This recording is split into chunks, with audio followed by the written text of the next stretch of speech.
So good morning and welcome to this morning plenary session. I'm especially happy about this session and proud to present two important researchers of the internet, a place where much is going on and which is probably also one of the research interests of many of you here. The first one might be a person who you might not have been familiar with at the beginning of this week, but hopefully have made friends with. A good friend of mine, although we haven't met so much, but I feel like we have known forever, and a folklorist like me, Trevor Blank, who is currently working as an associate professor of communication at the State University of New York at Potsdam. He's a folklorist specializing on digital folklore and also humor, legends and belief in the internet as well. He's the author or editor of numerous books. He's publishing several books a year, it seems. Some of them include Folklore and the Internet, Folk Culture and the Digital Age, The Last Laugh. That was a very good book, I think. Some of which you can and should buy at the book desk. It's still there today, so keep your eyes open for these titles. He's currently also editing a volume on electronic folklore together with Ron Howard. Yes.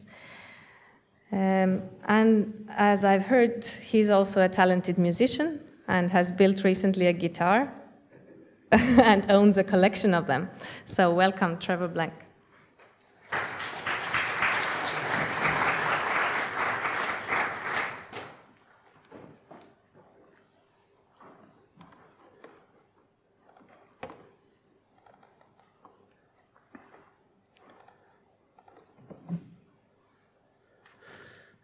Thank you so much. It's such a pleasure to be here with you all. As Lisa mentioned, I'm a folklorist, Trevor Blank, and I have come to appreciate humor studies from the lens of folkloristics, the academic study of folklore.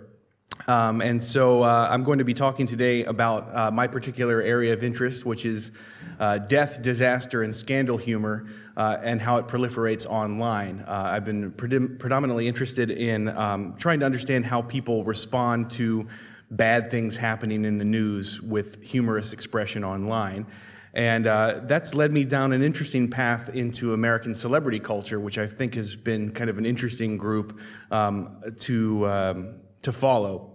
So I wanted to start with a story, since I am a folklorist and I don't want to disappoint, about what kind of got me interested in studying digital humor in particular. I'd been interested in studying digital culture for quite some time, but really there was this event in June of 2009 that really crystallized it for me. I was teaching a class at a community college in Bloomington, Indiana, which is home to Indiana University.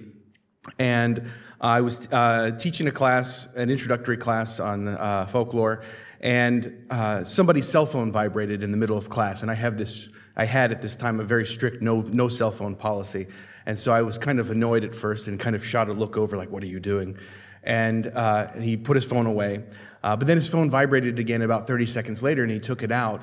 And he kind of stammered to himself and said, I don't mean to interrupt class, but Michael Jackson has died. And the whole class gasped and was really shocked. But then something really interesting happened and really helped me to see the importance and power that computer-mediated communication technologies have. About 30 seconds after this student had told the class that Michael Jackson had died, I heard this zzz sound from across the room. And then shortly thereafter, another zzz, and then zzz, zzz. And across the classroom, within a 10 to 15 minute period, I had 15 students in the class. 13 of them had received some kind of a text message telling them that Michael Jackson had died. And so we were watching this kind of moment unfold right before our eyes. And I found it to be really fascinating that it was spreading so quickly. And so I did what any folklorist would do, which was suspend class immediately and start talking immediately about Michael Jackson's death. We tried to go to the Wikipedia page to update it and tell everybody that he had died, but somebody had already gotten there before us. And we also found out that the internet was going very, very slow. We later found out the reason for that is because so many people had heard about the death of Michael Jackson at that time that they were all logging on at the same time, which slowed the infrastructure of the internet to a crawl, making it very, very difficult to access any information, not just on Wikipedia, but everywhere. His death kind of broke the internet for a short period of time.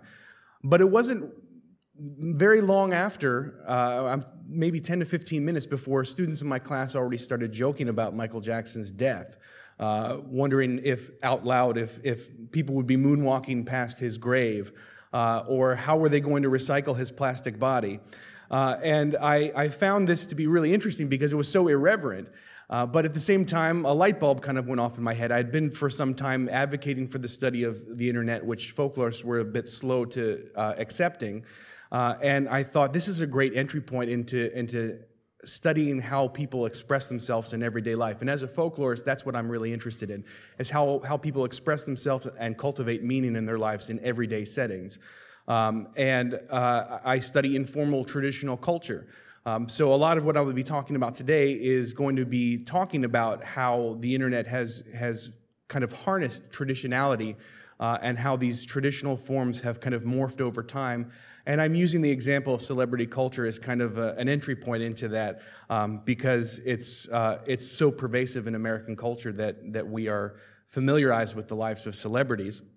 So I thought I'd begin by talking a little bit about the cognitive ways that Americans typically process interactions with celebrities. Due to the onslaught of gossip columns, magazines, tabloids, television programs, both satirical and genuine, internet-based news dissemination, and now even more ubiquitously through amateur and professional blogging and other forms of social media, every detail of celebrity culture is filtered, scrutinized, and presented through a vast web of opinion and manipulation and perpetual exchange. Celebrities in American culture are treated as if they are our neighbors, ordinary folks whom we know personally or intimately, as well as professionally. They are, in many ways, our intimate strangers. Americans are bombarded with tons of information about celebrities' personal lives, their beliefs, their temperaments, their physical appearances. And as ravenous consumers of popular culture, Americans have come to paradoxically know celebrities without actually knowing them, to a point where it's relatively easy to project our feelings onto them. Our relationships with these individuals comprise what anthropologist John Coe has called imaginary social worlds, or the interpersonal links that we make with public figures, the famous, and others whom we do not know in our personal lives, but nevertheless interact with frequently due to a rapport developed through mass-mediated outlets, such as our perception of a personal relationship with a trusty weatherman, despite never even meeting them in person. I think this is important to note because, especially with social media and things like Twitter, it seems we have this kind of illusion of easy accessibility to celebrities, and sometimes they actually tweet back, which makes it seem all the more real in a lot of ways. But because of this linkage, we're able to establish a much deeper emotional investment in the ways that a revered celebrity acts. The same goes for relationships with celebrities. However, when imaginary social world is ruptured by a perception of betrayal to our relationship with a given celebrity, we symbolically redefine our relationship with them, often through the proliferation of humor. So in doing so, we are more able to distance ourselves from the severity of our relationship and thus rhetorically criticize and produce antagonistic folklore, which reaffirms our values while disputing those of a scandal-plagued celebrity. And you're going to like this slide change here. Watch this. I spent a lot of time getting this slide down right there, changing the celebrities into what they ultimately became notorious for, which in this case were arrests stemming from various different infractions. So in American culture, celebrities are kind of like a living museum exhibit. We can look, but we can't touch. Even though we cognitively realize that they're real, three-dimensional human beings just like us, they're nevertheless put on a pedestal. It's natural for us to try to compartmentalize the various aspects of a celebrity's death or scandal in an analytical way as we try to cope with the shock of their loss, especially when it's unexpected, and even more so when it occurs under tragic circumstances, such as with a suicide or accidental drug overdose. In doing so, we sometimes have to work to reconcile our subconscious guilt that we didn't recognize a person in crisis, or acknowledge that we were powerless to provide some sort of comfort to that person, if symbolically through our fandom. But when a celebrity commits suicide, we experience the loss in a way that's typically divorced from the level of substantial grief that we experience when someone genuinely close to us passes away, but it's nevertheless very real because our relationships with celebrities are one-sided and personalized, like memories of their involvement with a record, a film, or a television program that made us feel good or inspired or challenged our thinking in a productive way. We project our feelings onto celebrities, which symbolically embody what many Americans aspire to be: financially successful and secure, loved and wanted, seemingly in control of their lives in a complex world. The majority of people in America won't attain mass wealth and fame in their lifetimes. So to most people, the life of a celebrity is akin to winning the lottery, as if they should be grateful for their opportunities and success and never fall into despair. They appear to have it all. But success can also be very isolating and lonesome at times, and most celebrities aren't on top forever, so adjusting to different levels of notoriety or even lack of recognition can be challenging as well. And even those seemingly at the height of their careers are under tremendous pressure to stay there, to remain bankable, which can cause anxiety. And life in the public eye, where privacy is no longer guaranteed, comes with its own pitfalls and frustrations. So celebrity deaths and scandals force us to see them as real people, because that is exactly what they are. So the interactions that take place in online venues where meaningful expression and dialogue occurs, such as blogs, forums, website comment sections, online gaming, etc., allow for a communicative exchange which feature a reciprocal communicator-receiver dynamic. We make personal or parasocial connections to celebrities and public figures, but they're peripheral and internally regulated. By contrast, simulative social connections online allow for emotional validation regarding the investment of a fellow user's time, energy, and/or trust by using the computer as a mediatory agent. Even though there is not a physical element to the communal discourse or individual conversations, the emotional connections remains palatable. So why is humor, particularly in that which circulates online, so central to vernacular discourse pertaining to celebrities? Well, I think there's several different components to it. And one of the areas that I think is particularly interesting as a folklorist is this notion of play, that we need to play to work out our feelings.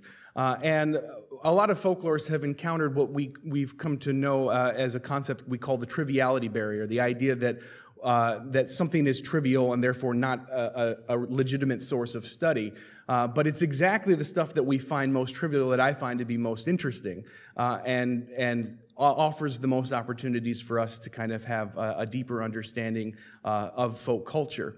So part of this also relates to the fact that few things are difficult to discuss openly than sexual, emotional, or domestic abuse, or the graphic details that constitute such acts of violence, degradation, and perversion.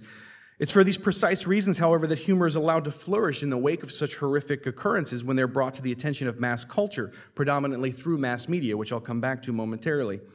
According to Gershon Legman, the purpose of sharing obscene and grotesque humor is to absorb and control, even to slough off, by means of jocular presentation and laughter, the great anxiety that both teller and listener feel in connection with certain culturally determined themes.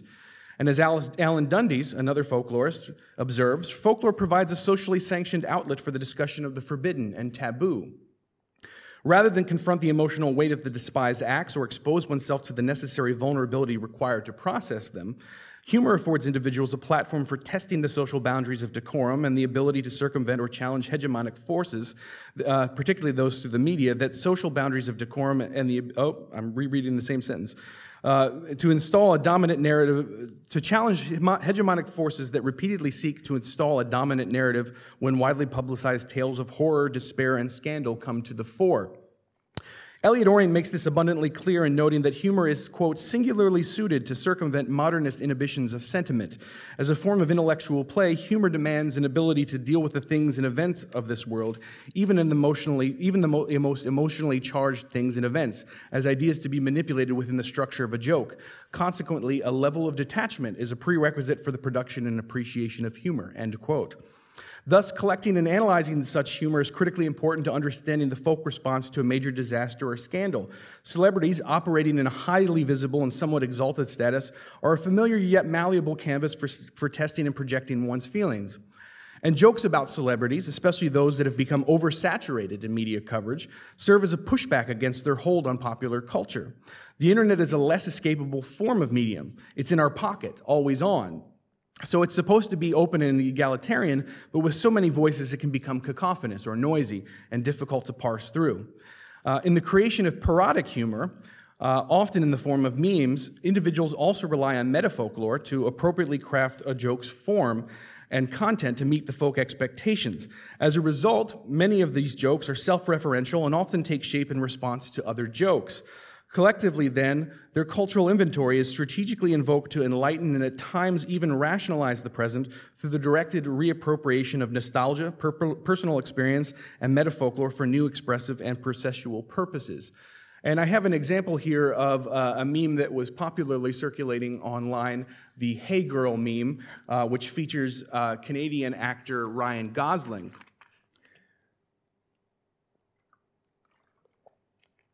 So while a lot of my research predominantly focuses on celebrities that are involved with a scandal, this is a good example of play at work and reappropriation. One of the hallmarks of studying folklore is looking for examples of what we call repetition and variation, the idea that something can repeat over time but also evolve as it meets new contexts. And so I think this is a kind of a central component within the study of folklore that I'd like to apply to the study of memes because it really shows us how things evolve over time. And I'm going to provide a brief kind of history of how we got to image macros today, which are a major component of memes discussion. This is a good example of just kind of a playful meme that has utilized the celebrity for recognizability, but is not actually criticizing the celebrity so much themselves.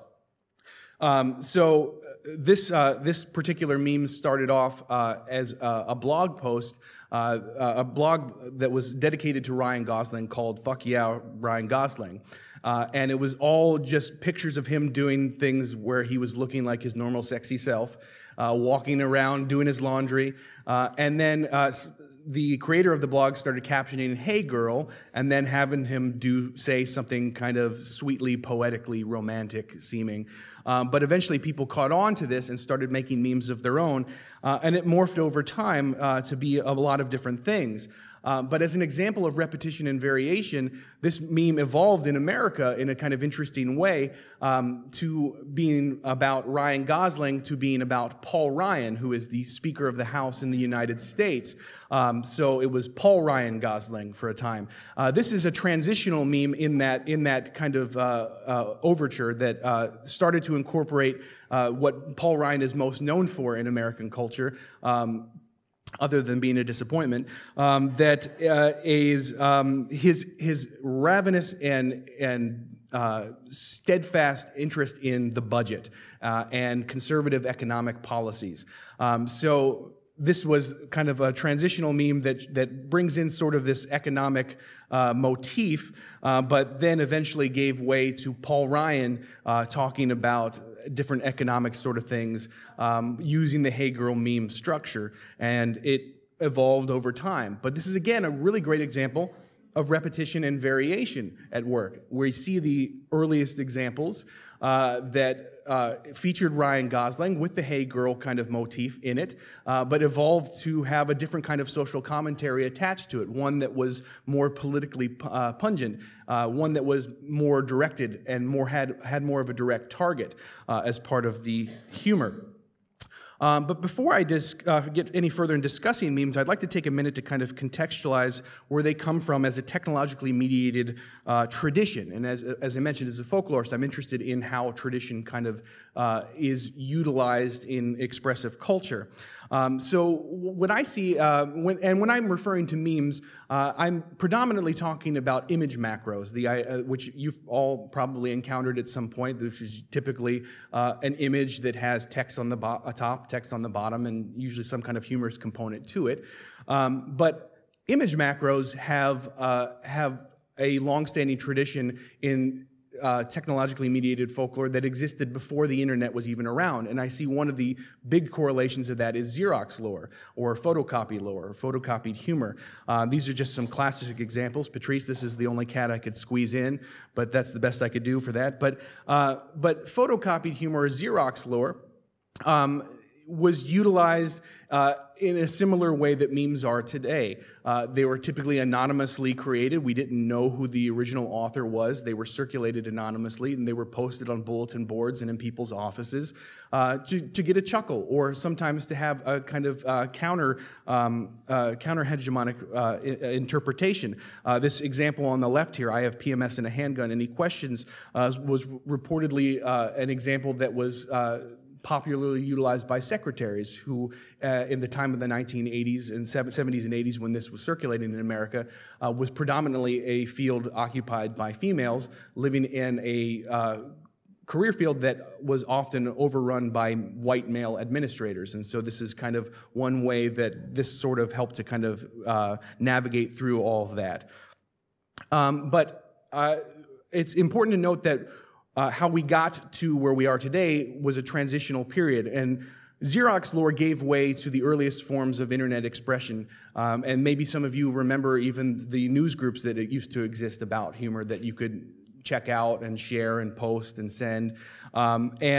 It's important to note that the reason why this is what has been termed the Web 1.0 era, the era of the internet where it became publicly available for people to utilize. Now, the internet has been around much longer than 1992 when it became more of a public domain, but it was in the early 90s that this became much more ubiquitous and available for all people to interact with. But internet connections were rather slow. I certainly remember that. And I always blow my students away when I tell them that websites used to take 30 seconds to a minute to load. They always kind of look at me like, how the hell did you get anything done? Because it just seems like such a long period of time, even though now 3 seconds may seem like too long of a period of time for something to load. But because the medium was slow and we ran on phone lines predominantly in the United States, and internet connections weren't particularly fast, it made it difficult to share images and movies and files and stream things because it just wasn't possible. So naturally, there was more of an inclination towards text-based humor and emailed humor and chain letters that were forwarded around to different people. And you may recall receiving at some point in your life, probably receiving emailed letters that implore you to send it to other people and to share it. And if you do so, you'll be rewarded by the person whom you have a crush on falling in love with you, or some other kind of promise that is made there.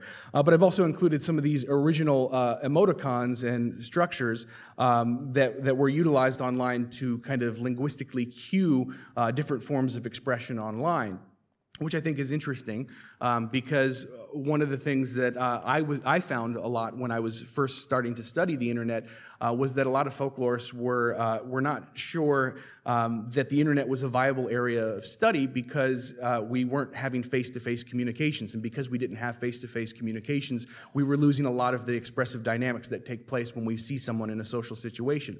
But what I found, and what other folklorists and other scholars, and many of you have found, is that it's quite a dynamic area for expressing oneself, and people have adapted in various ways to try to utilize the medium's strengths to kind of bridge that gap, and it's become more prominent over time. So there's a couple of examples that really kind of, I think, helpfully propelled the study of internet folklore. Of course, these were watershed moments in American history. And I apologize for my kind of Americanist, ethnocentric viewpoint. My training is in American folklore studies, and so I've endeavored to predominantly study American culture. So my examples are predominantly from there. But 9/11 and Hurricane Katrina, you may not be, if you're not familiar with Hurricane Katrina, was this very devastating hurricane that affected New Orleans, Louisiana, which is one of the great southern cultural hubs of the United States. These moments in time were what Barbara Kirshenblatt Gimblett has called flashbulb memories. Flashbulb is in when a photograph goes off. They're imprinted in our minds and we're reminded of them. for long periods of time, and they stick with us.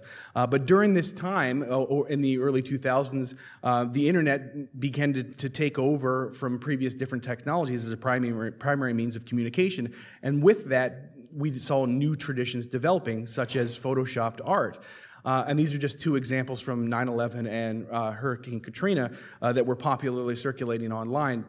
And I'm indebted to a number of scholars who have done great work on this, for certain, because I was still a senior in high school when 9/11 took place. So I had to come to it after the fact. So I'm indebted to your work, for example, certainly.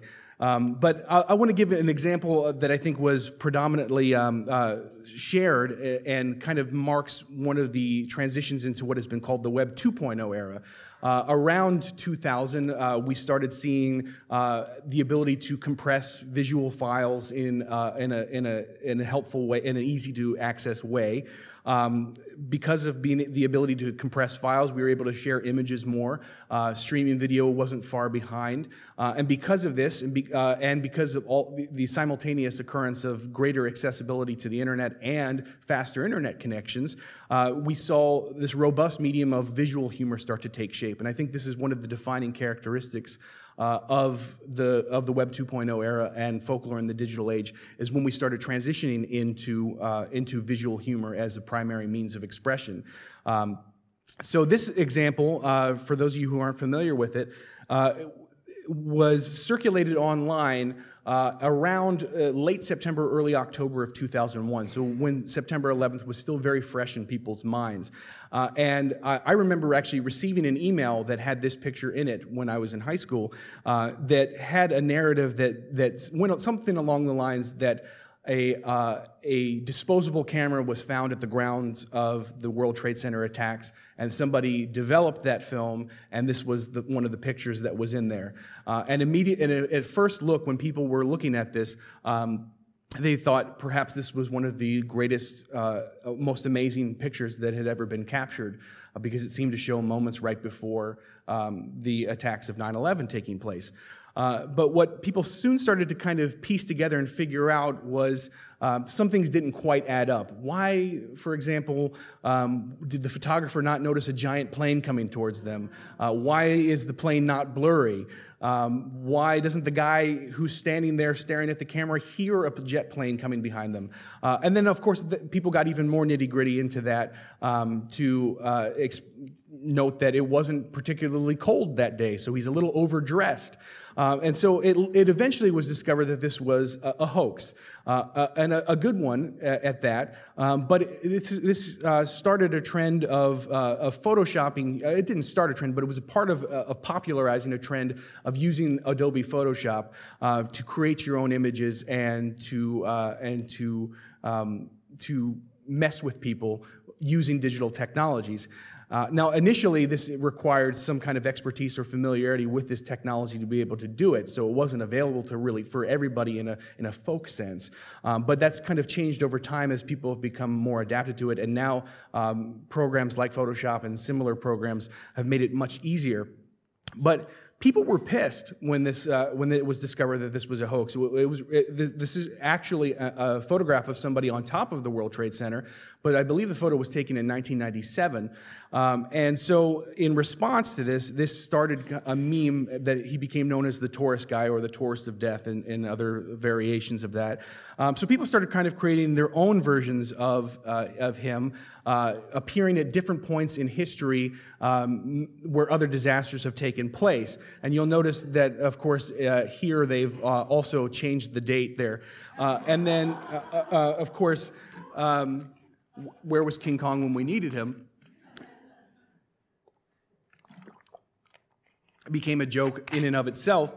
So I think this again shows how this medium started to kind of take off on its own because it was funny. And the thing that also was interesting to me as a folklorist was how people tried to cue their experiences based on references to different elements of popular culture. If you're not familiar with King Kong or the film or the story, this last example just looks like a silly gorilla behind him. Instead, it has much deeper meaning if you're involved with or know the context that is part of it.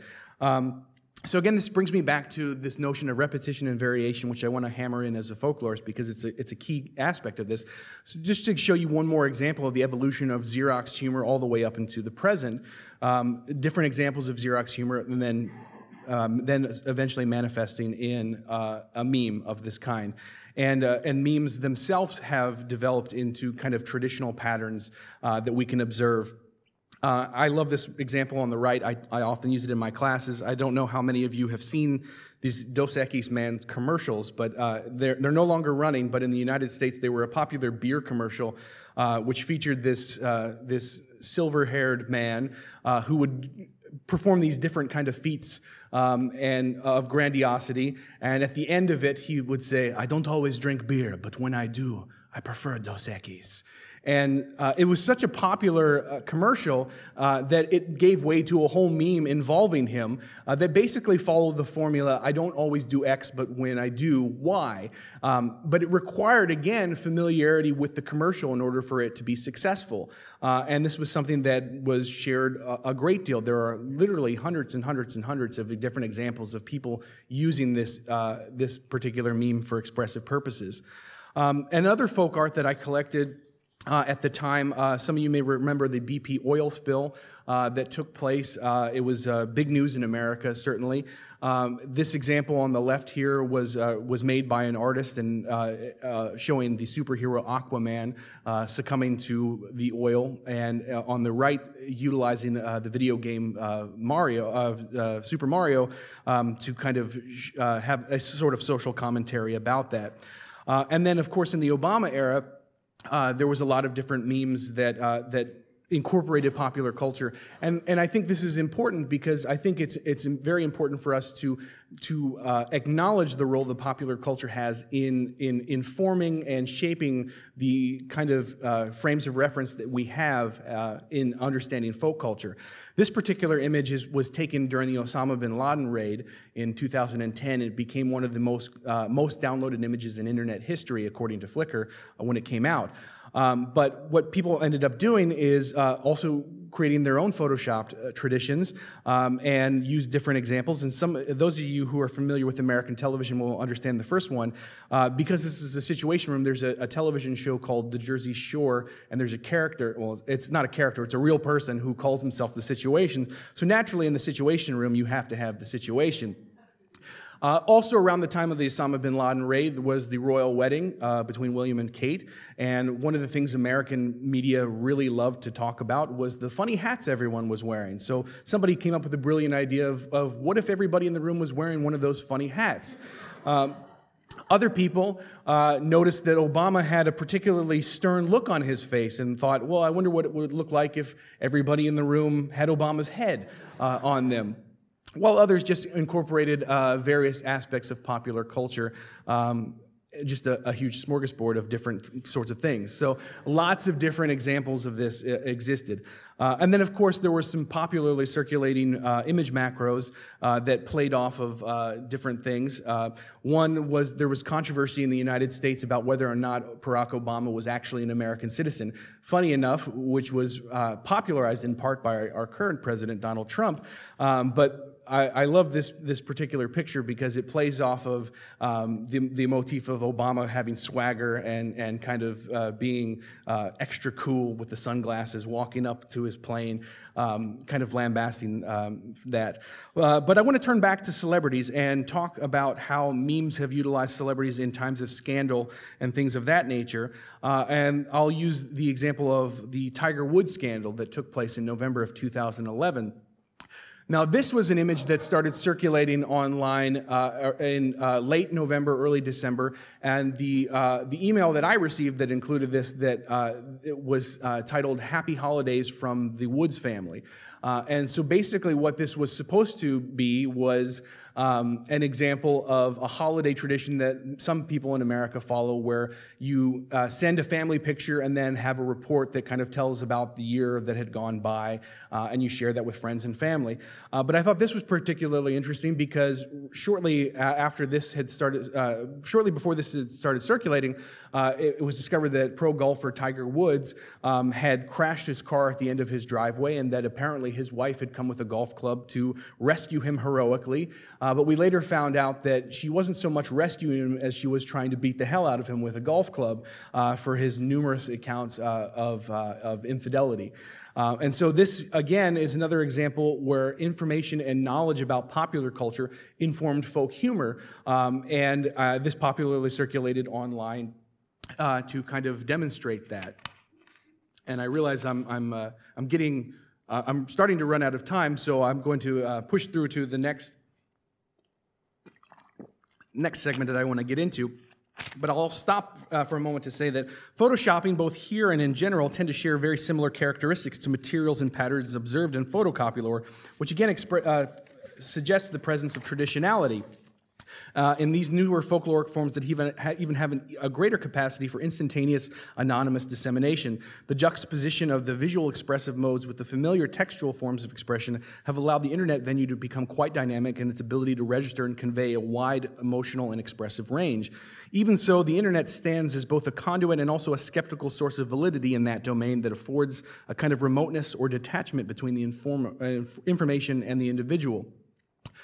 Now, the next example that I wanted to talk about is the sexual abuse scandal that took place at Penn State University. And for those of you who aren't familiar with this, actually, I got my PhD at Penn State, and I was there when this scandal happened. And this is a story that really involves sports celebrity. The assistant football coach of the Penn State American football team, Jerry Sandusky, whom you see creeping up in the bottom left here, was arraigned on several counts of molesting and raping children over a 30-year period. He owned a charity that he used to kind of groom different people that he later abused. And it was just a horrific, horrific story, made worse by the fact that he was caught a few different times, and the university didn't appropriately act to protect the children or to turn Jerry Sandusky in, so he was allowed to continue acting out for quite some time. And so I naturally thought there would be a lot of different jokes about the Sandusky scandal or about Penn State's response to it. And in the bottom right here is Joe Paterno, who is the head football coach. And I can't understate enough how much of Penn State football is kind of like a religion to the people who live in that area. It's kind of geographically isolated. There's not a whole lot of stuff going on for almost 45 minutes to an hour in any direction. There's small towns and everything, but football is really kind of a way of life for a lot of people. It's a big part of the identity of Penn State. And so when this scandal broke, it really had a very detrimental impact on people's morale and led to a lot of defensiveness, certainly, in trying to rationalize that Joe Paterno did enough or whatnot. But in addition to text and narrative-based humor, there was also a considerable amount of visual humor in circulation online in the months following Jerry Sandusky's arrest, including animated GIFs showing a simulation of Sandusky seemingly sexually assaulting ESPN sports commentator Kirk Herbstreit in the bottom left here. And numerous memes in the form of image macros of Sandusky pictured with children or in a shower setting juxtaposed with humorous text abounded. Photoshopped images of Joe Paterno, the football coach, as a Walmart greeter or as the Pope, with all the role's symbolic baggage in tow, also popularly circulated. Additionally, several different Photoshopped images of the Paterno statue being dismantled surfaced and reutilized the backdrop of the April 2003 fall of Saddam Hussein's statue in Firdos Square in Baghdad, Iraq, for effectiveness. Here again, individuals relied upon existing knowledge from historical context, popular culture, and the actual news event, while borrowing from existing humor traditions to produce new folkloric creations. Indeed, the premise of memes as they're conceptualized in vernacular discourse are very tied very closely to cultural inventory, for referential humor loses its punch without proper contextualization, self-aware or self-referential content, and audiences' prior knowledge of existing folkloric forms. And I'll move on to example of Bill Cosby memes. Now, Bill Cosby is was a revered comedian in the United States, known for his kind of fatherly-like kind of characteristic in popular culture. In addition to being a very famous stand-up comedian, he was also known for a show called The Cosby Show, where he played this affable Dr. Huxtable. So he was kind of like a father figure in American popular culture in a lot of ways. And then all these stories came out in recent years that he apparently had a decades-long habit of drugging women with Quaaludes and then having non-consensual sex with them. So these jokes that started to show up online in the form of memes are playing off of, again, that folk knowledge about different mass-mediated forms. So, you want me to take the first sip, and looking like he's sipping on a mug of coffee, is supposed to, again, be playing off of the Quaaludes motif. That's why when the pudding kicks in. And if you're not sure or understanding why pudding is involved here, this is, again, speaks to the importance of mass-mediated culture and mass media and popular culture. Cosby was a spokesman for Jell-O in the 1980s and did many different presentations and commercials that talked about eating Jell-O or eating pudding. And so, I mean, it's often, when someone tries to do a terrible Bill Cosby impersonation, it's always just something like this with the pudding. They always throw in pudding or some kind of, so pudding is kind of a verbal cue that ties us back to Bill Cosby. But I've also recently been collecting jokes from the Harvey Weinstein scandal, who is a media mogul, or was a media mogul, who was very famous as a producer of many Hollywood films. And also recently, actor Kevin Spacey was also revealed to have had tendencies that would be best described as being a sexual predator. So You Had Me at No is in reference to his proclivity for forcing himself on different actors and actresses. So I've collected some jokes online that I'll share with you. I've written some of them down that I'll share momentarily. One of the stories, and again, the interesting part of these jokes is that the humor, again, relies on your familiarity with all the details of the story in order for you to fully be aware of it. And now, to kind of contextualize this next joke, I have to tell you that there was one of the reports was that about Harvey Weinstein was that he lured an actress into his office while he was masturbating and then ejaculated into a potted plant. So this joke, did you hear about Harvey Weinstein's new job? The punchline is, he'll water your plants for direct eye contact. So again, you have to be familiar with the backstory in order for you to fully understand what that is going on. Now that Harvey Weinstein's career in Hollywood is over, he should move to Houston. Houston is used to getting fucked by Harvey. And this is a joke that's in reference to Hurricane Harvey, which had devastated parts of Texas, predominantly Houston. So that was an example of that. Now, as I show you these examples, the good thing is I'm in a room full of humor scholars, so you're going to recognize the traditionality of the next several jokes that are in riddle format that took place. How many Harvey Weinstein does it take to change a light bulb? The light bulb will change itself right in front of him if she knows what's good for her. So again, this is playing off of the story once again and the media's reportage of that story in order to elicit a humorous connection. There's a television show that was broadcast in the United States called To Catch a Predator, and basically what it was a sting operation where a journalist would hang out at a house and, working with a team of investigators, would pose as young men or women online, or boys and girls online, and would lure sexual predators to the house where they would then confront them on camera. Again, you have to be familiar with the context in order to be able to understand the humor therein. And then, of course, there was more than just riddle humor that I collected.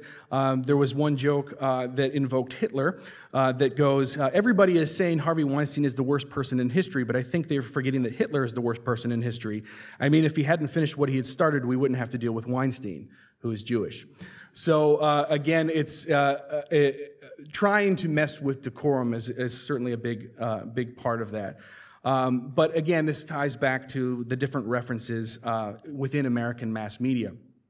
So in closing, I'd like to mention that historian Fred Inglis rightly observes that celebrity is one of the adhesives which at a time when the realms of public politics, civil society, and private domestic life are increasingly fractured and enclosed in separate enclaves, serves to pull those separate entities together and to do its bit towards maintaining social cohesion and common values.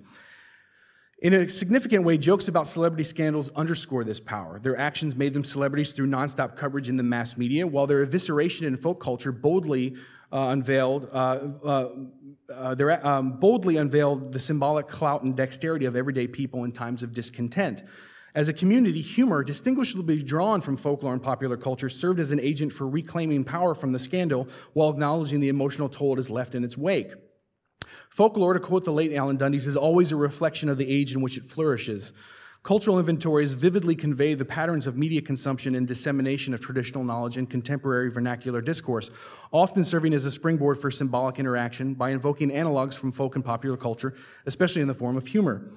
As an intersecting locus of folklore and popular culture, cultural inventory blurs disciplinary boundaries. This frequently results in the amalgamations of motifs and structures, which impacts how folkloric materials are subsequently conceptualized and reappropriated in vernacular expression. Altogether, this represents a bold constellation of shared metafolkloric knowledge pertaining to folk and popular culture that, when activated by interacting individuals and groups, provides an impetus and source material for meta-commentary. Of course, there's some calculated risk and constraints. By tapping into popular culture, as I've explained, to explain something or to tell a joke, the individual teller wagers that their audience will hold some knowledge of the tangential cultural references that they call upon in the course of their interaction. If the audience does not understand the reference from the teller's cultural inventory, the joke will be ineffective. The comic value of a joke often hinges on an audience's awareness of the joke's prototype. In a world where the rapid dissemination of information can be achieved with the click of a button, popular culture has become an increasingly dynamic component of vernacular expression in the wake of death, disaster, and scandal. This is represented in a shared body of knowledge that encompasses folk and popular culture. Individuals reference the information therein to analogize and contextualize the present through expression and discourse. Parodic memes reflect popular knowledge about the individuals and contexts that inform the creation and function as meta-commentary, how a news story has been reported, and the corpus of humor that has framed the story. More importantly, these parodic jokes also reveal individuals' awareness and mastery of joke-telling forms and their narrative expectations, which also entails making conscious judgments of what does and does not work as critical humor in the course of fitting new information into existing joke formulae. Again, celebrities serve as a vibrant canvas for folkloric expression because of their encroachment into our imaginary social worlds, a space now hybridized by the advancement of technologically mediated communications. Thank you.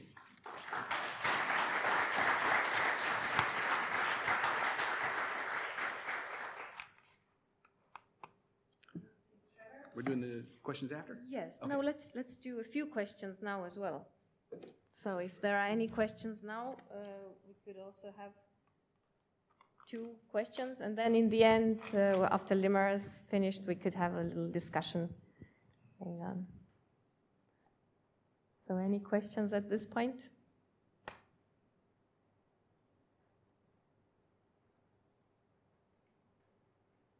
Okay.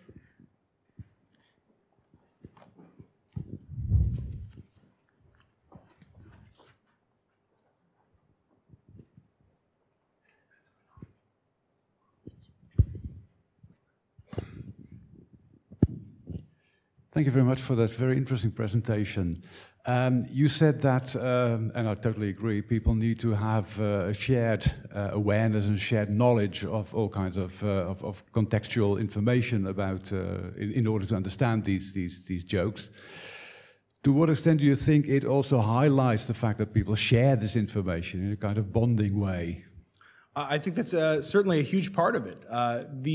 The act of sharing in and of itself is something that I'm interested in as a folklorist, because it's not just the jokes that I'm interested in. I'm interested in how they're transmitted and how they're shared.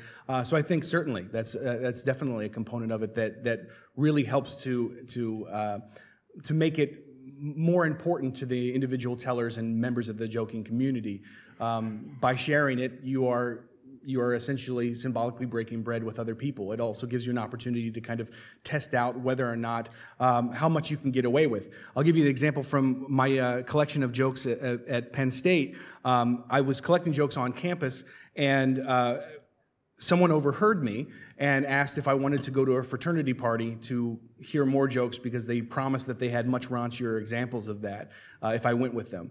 And so I did, and ended up in a setting where I was surrounded by 4 males and their girlfriends, each trying to outdo one another, trying to tell something progressively more gross and more disgusting, and they were getting hit by their partners.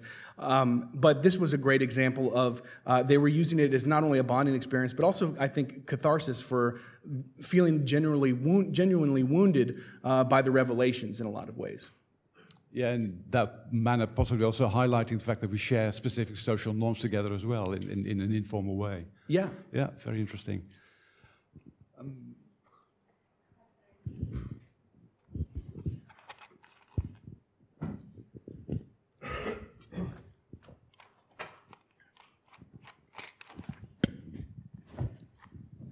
Thank you, Trevor. I thought that was extremely interesting. Thank you. And as someone who also is concerned about face-to-face contact, I liked the way you talked about how emoticons can be a way of accomplishing similar kinds of things online. And this is probably a bigger question and something you address elsewhere, but in terms of your methodology, how do you know who is sharing with whom? It's a great question. I don't always know the answer to that. I try to go where I'm pulled when I'm doing internet research. Oftentimes, someone will alert me to something going on, and I follow forums or Reddit or 4chan and kind of see how people respond to one another. And when you can see it in threaded format, it's easier to kind of see a longer conversation taking place. But it's not always in these very common areas that we find this information. For example, when I did research on Michael Jackson death jokes, some of the richest stuff that I found was on a blog about the New York Yankees. And people were talking about baseball and then transitioned into this de-evolution of just ridiculously crass jokes. So I think that's also part of the equation.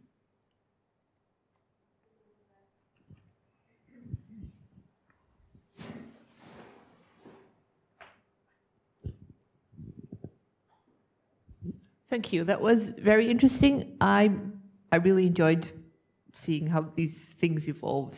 But I was intrigued by something you said at the beginning about the very special relation that people have with celebrities. Yeah. And I was wondering if you could say a little bit more about the variations in that, because obviously, I mean, Michael Jackson is a very specific case, and Bill Cosby probably along with sort of more effective relationship or affiliative. But then Weinstein, of course, would be a different sort of, so would there be some sort of variation in the types of emotions involved, and how would that work with the types of humor that come from it? Yes, yeah. I think so.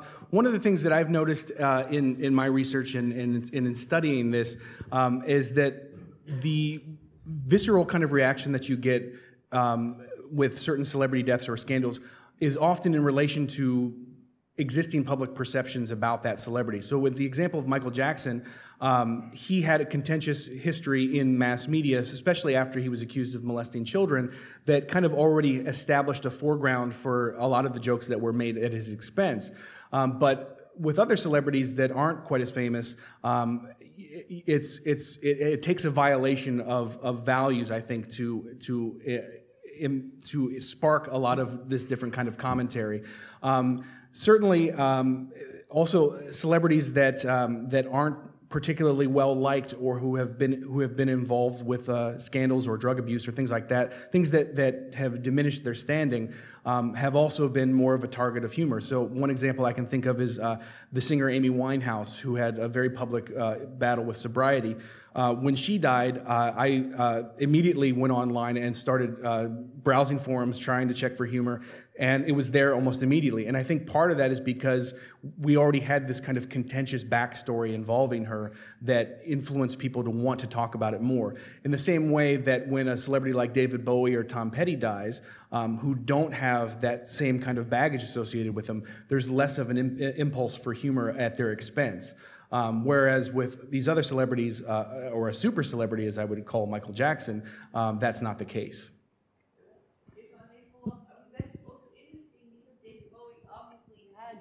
Such a history of all sorts of behavior that would have been unacceptable. So there is something in the construction of scandal that precedes it. I mean, David Bowie had a long history of drug abuse. He had sex with lots of very young girls, I think. But this is somehow, so it's interesting. So it's not the person, it's sort of the backstory and how it has been constructed. Because I could see, you know, David Bowie easily have gotten into the same, but nobody bothered to. Yeah. Yeah. Well, I think, and also right in the months immediately preceding his death, he had achieved a level of fame and notoriety that was stable and generally positive. And I think because it was generally positive, it didn't inspire a lot of people to go after him in the same way that Michael Jackson had a lot of supporters, but also a lot of dissenters who were rightfully angered and didn't want to celebrate it, especially because you know, commentaries that were taking place in television were predominantly positive. Let's celebrate his music. Let's celebrate his life. Let's not talk so much about that scandal. And I think that really annoyed a lot of people and made it much more important for them to speak about it in a negative way, to kind of counter that narrative. Okay. Well, thank you. Interesting. Thank you.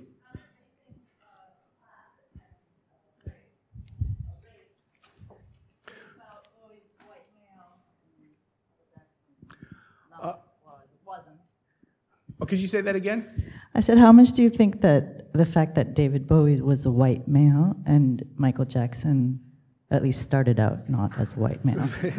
Yeah, it's an interesting case. I don't really have an answer for that entirely because I've mostly focused on the humorous texts themselves and not so much about the racial component, especially because, as you mentioned, culturally, I mean, Michael Jackson was kind of a hybrid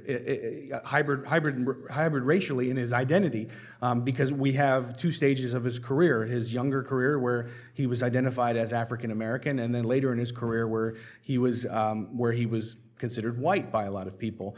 That reminds me of a joke that I heard about Michael Jackson that would make fun of his skin color, would make fun of his feminine appearance and things like that. I don't know that race played as much of a role in Michael Jackson's death jokes, because more people seem to be interested in the child molestation accusations rather than his status as a black man. I don't know if any of you are familiar with Gary Coleman, who is a black actor who was famous in the United States for being on a sitcom in the 1980s. But he was a black actor, and the jokes that I collected about him when he died didn't really have anything to do with his race. It was more about his height. So he was very, very short. And so, for example, one joke that I collected about Gary Coleman was, you know, in honor of Gary Coleman's life, flags will be held at 4.5 feet. Today. So it was bypassed racially in a lot of the jokes that I collected, but it was instead more of a commentary on what people knew about him in popular culture.